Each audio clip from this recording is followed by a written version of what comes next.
the first quarter. I don't care what happens in the second quarter. I don't care what happens. We're going to win the ball game if it comes down to the last second of the ball.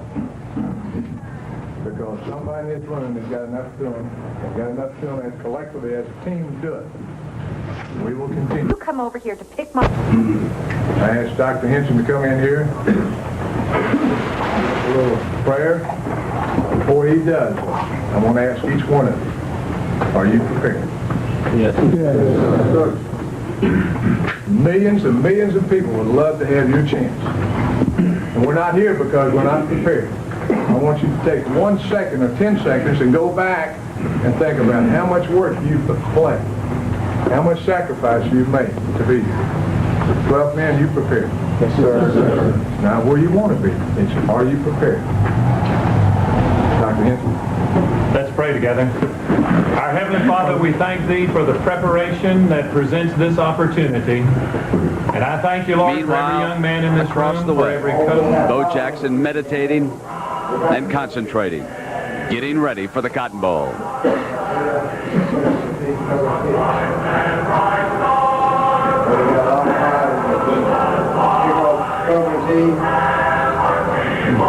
So it's the Cotton Bowl.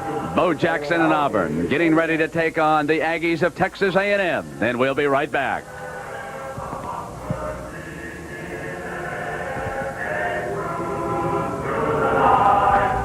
Lean on me when you're not strong, and I'll be your friend. I'll help you carry on. To everyone who works these holidays, a special salute from the trucks more people work with than any other make.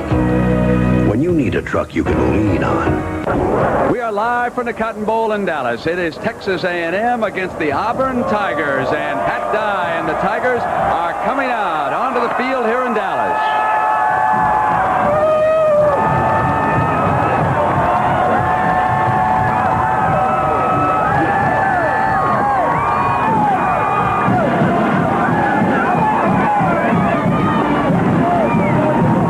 They are led by the mighty Bo Jackson, who will go down in the record books as one of the greatest running backs ever to play the game of college football.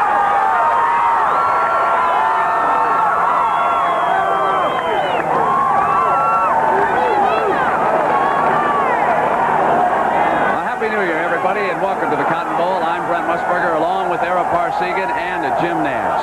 For Jackson today, the task is a difficult one. Texas A&M is one of those young, improving teams. A&M wants to springboard from this classic into the preseason rankings next year. They would love to go in touted as one of the top 5 teams in all of college football. But to do that, they must stop Bo Jackson and the Auburn Tigers. And now the Aggies are coming onto the field. Their first Cotton Bowl since 1968 when they upset a mighty Alabama team. And they are led by a man who once played for Bear Bryant at Alabama, Jackie Sherrill. And the Aggies will come pouring onto this field, and the Cotton Bowl will explode.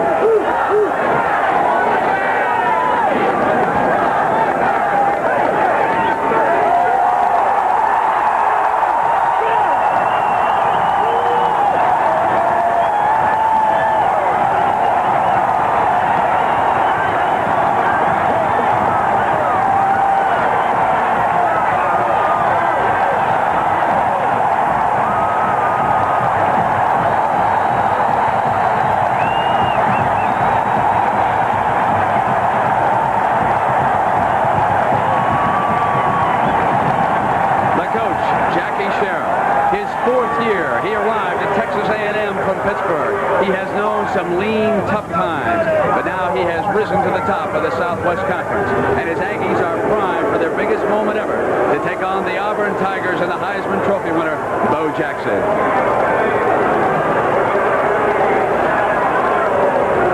Happy New Year, Coach Parsegan. And you know, you have been such a big part of the Cotton Bowl. You brought Notre Dame down here for a couple of great games against Texas. You broadcast the Doug Flutie game with Boston College last year. Let me ask you about these two teams. What about Auburn and A&M, Coach? Well, this is one of the fun things about doing a bowl game. You get to go back and review what they've done the entire year. And the thing that really jumps out, Brent, is the versatility of college football and the contrast between these two teams. For example, Auburn is a running football team. They're going to keep that ball on the ground about 80% of the time. Ordinary passing game. Texas A&M is a very versatile, multiple offensive football team, but yet both teams have averaged about 400 yards during the course of the season. Now, how about some of the players? For example, Bo Jackson is such an enormous star. Well, he's Mr. Everything, no question about that. Heisman Trophy winner. This is what he's done for this year. 278 rushes, as you see, 17 touchdowns. But when you look at Texas A&M, which is an interesting contrast, they have a one-back offense. These two fullbacks, Anthony Toney and Roger Vick, 362 rushes, 20 touchdowns. So they can run the football. Now, Aaron, there is a big difference, however, between these two offenses. Exactly right, and that's at the quarterback spot. And the statistics bear that out. Pat Washington, as you see, a 45% passer. Murray, 58.6. But look at the difference in the touchdowns. 2 for Washington and 13. The outcome of this game could be determined by the performance of these two players. Aaron, how about emotion in this Cotton Bowl Classic? Who do you think it favors right now? Well, Texas A&M is coming in here on a real high. Great confidence. They've won the conference championship the first time that they've come into this game in 18 years. They really want to play. There was some question about how Auburn might come into this game because they were on a downer. They had lost the last second game to the traditional rival. But I watched them practice the last 2 days. They're up. They've got pride. They want to represent their conference, and they come from a winning program, Brent. All right, so it is going to be Texas A&M and Auburn, and the captains at midfield. Texas Governor Mark White will flip the coin, and we will be back with the opening kickoff of this, the 50th annual Cotton Bowl Classic, live from Dallas, Texas, coming up on CBS in just a moment.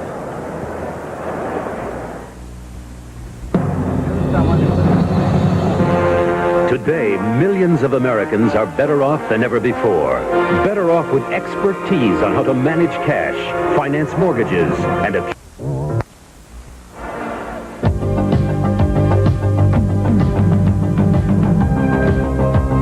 CBS Sports presents the 50th Cotton Bowl Classic.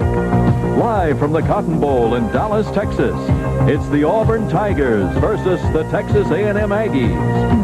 Sponsored by Today's Chevrolet, who invite you to live the style, performance, and fun of Chevrolet in '86. And by Mr. Goodwrench. No one knows your GM car better than Mr. Goodwrench. No one.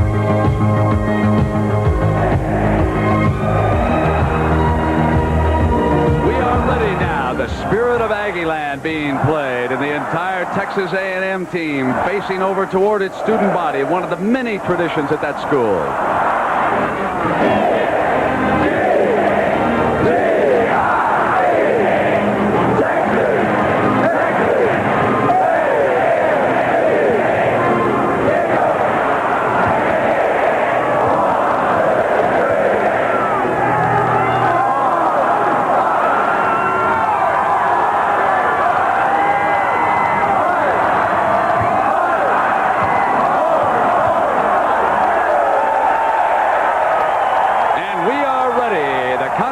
Between Texas A&M and Auburn. You know, there's another tradition at A&M. That's the 12th man to fill us in, and a Happy New Year to our colleague Jim Nance. Jim? All right, well, thank you very much, Brent. You know, the story of the 12th man actually started right here in Dallas in 1922 when a Texas A&M student by the name of E. King Gill was asked to come out of the stands at halftime in a game against Central College and suit up for the second half. It's out of respect for E. King Gill's loyalty and spirit for Texas A&M that the Aggie student body and most of their fans will stand up for the duration of all of their football games. We'll be seeing that today as well. Now, last year, Jackie Sherrill took the 12th man a step further when he asked the student body to try out for the kickoff coverage unit. Over 350 tried out last year, including a couple of women. 200 tried out this year. And today we'll see 11 non-scholarship athletes on the field when Texas A&M has their kickoff coverage unit on the field. Part of the tradition here at Texas A&M. We're going to see it today. Let's go back upstairs. We're about ready to start. Here's Brent Musburger. All right, Jim, thank you very much. We'll have to wait for a time to see those non-scholarship students because Auburn won the flip and elected to defer. So Texas A&M said, we will take the ball. And Chris Johnson has it teed up for Auburn. Rod Harris is the deep man, standing just inside the goal line for Jackie Sherrill and A&M. What a gorgeous day here in Dallas, Texas. You could not order up a more perfect setting for a college football game. They'll down it for the touchback. It'll be 1st and 10 at the 20-yard line. Let's take a look at this offensive lineup.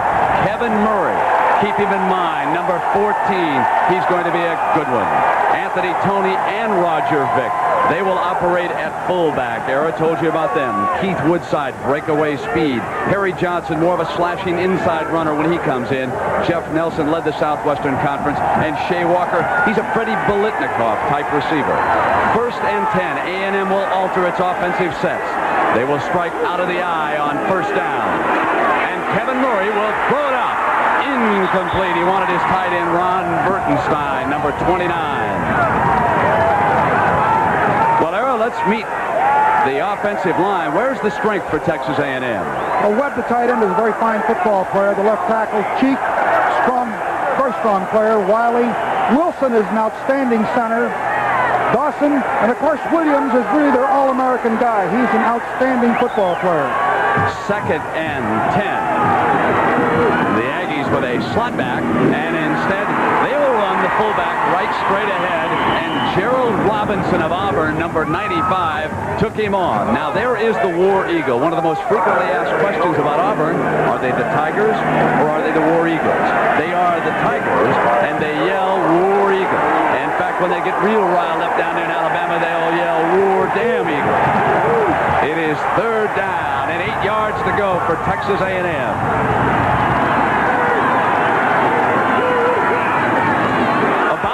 Exchange, and Auburn has picked up the first turnover of this football game. An exchange fumble on 3rd down by A&M. The first break of this Cotton Bowl era goes to Auburn. That's a big error, particularly early. I cannot tell whether or not Murray tried to pull out, but certainly the turnover could be very costly in this early going. Harold Hallman, the nose guard, pouncing on the ball near the 20-yard line. We'll get a look at Bo Jackson, number 34, for the first time. He'll come up behind Tommy Agee. He is the I-back. He is set about 6 yards behind his quarterback. Off the draw, Washington's a throw on 1st down, and it's complete to Agee. Out of bounds at the 11-yard line. There was a good reason for that pass. The anticipation by Auburn that Texas A&M would be up to stop the run, stop Jackson. It was a great misdirection pass. Agee was wide open. Watch Agee, the fullback, go into the right flat to fake to Jackson, pulls all the defenders, and he's wide open in the flat. That'll loosen up the defense. A great first play call.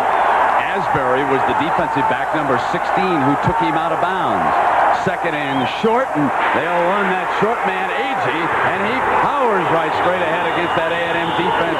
And finally, Kip Corrington, number 10, brings him down. Let's take a look at this offense for Auburn that has tried to take Pat Dye into the end zone. Washington is their quarterback. He began the season number 3. Agee just carried it. He's the fullback. Mr. Everything, Bo Jackson. Now he is an H-back, Ron Middleton, or an extra tight end. Trey Gaines also returns punts. Freddie Wagan, red hair, just like Terry Beasley. Jeff Parks, 82, he'll be in the NFL too. Now Middleton, the H-back in motion. They like to run Jackson straight ahead, and he squeezes on in for the touchdown. Bo Jackson has done it for Auburn.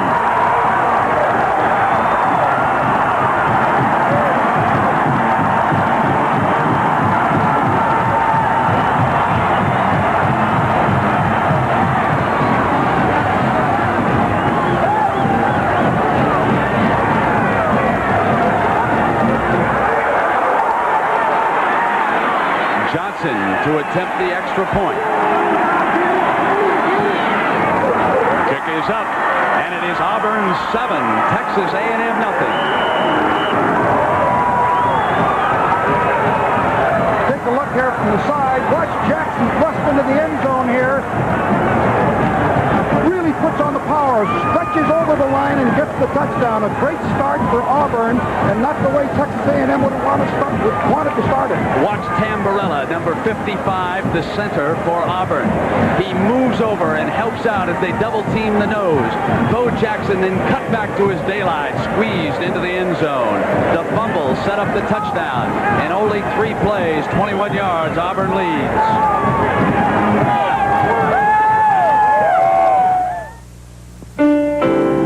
He's your first child, we want to be there.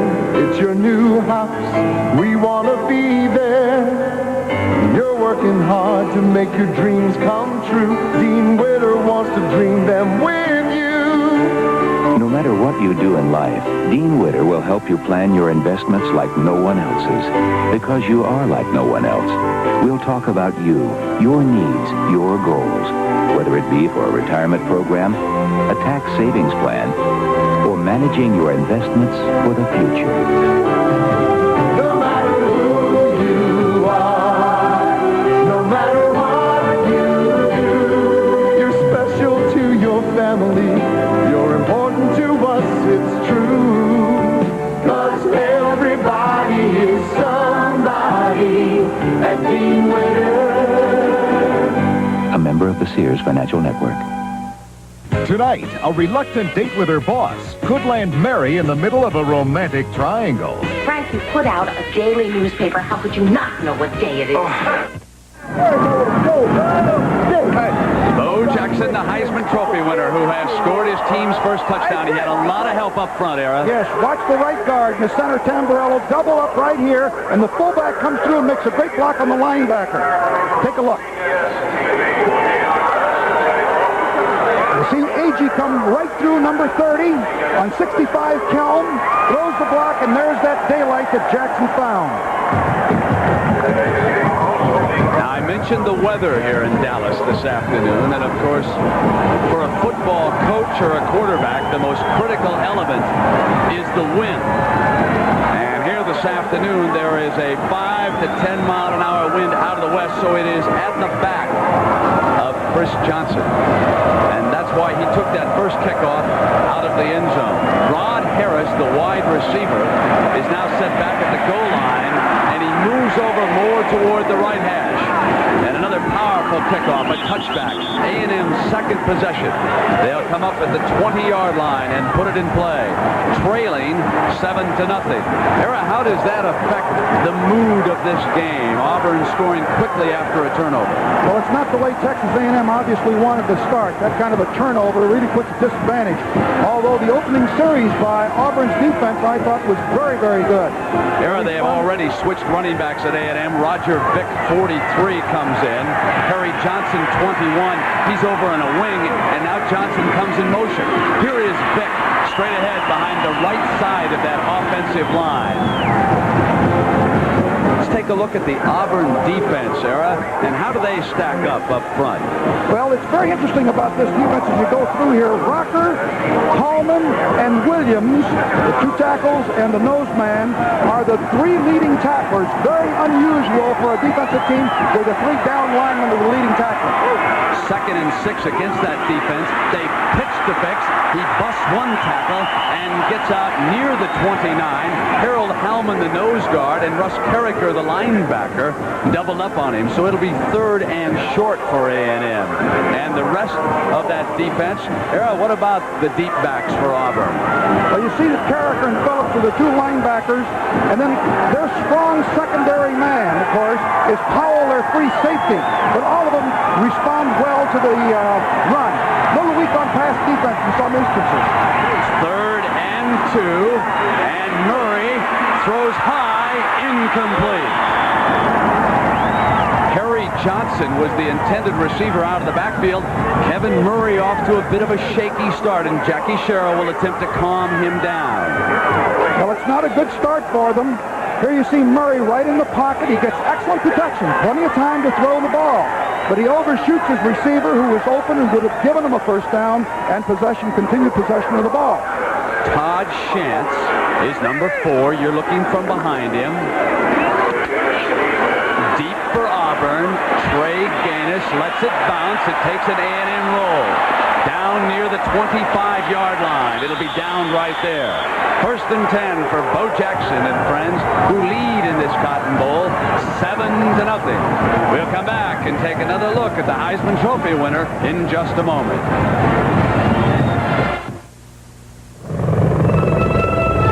Apache.